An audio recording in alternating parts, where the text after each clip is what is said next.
Thank you. We're following breaking news from the News Now desk tonight regarding the months-long investigation into a former Sun Prairie West Dean of Students, Robert Gilkey-Messiger. The Sun Prairie Area School District releasing documents this afternoon in response to multiple public record requests.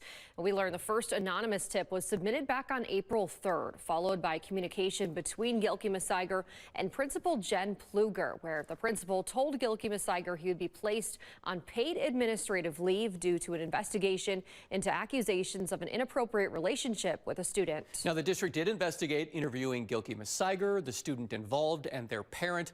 On April 7th, Gilkey-Messiger was told that the district found no evidence or concern regarding an inappropriate relationship. He returned to work at Sun Prairie West soon after. Fast forward to June 2nd, he was placed on district-directed leave, then was told he was being fired. His last paycheck from the district was June 27th. We've been following this story since April, bringing you updates as soon as we learn them. To stay up to date with everything and see our previous coverage, you can download our free news app.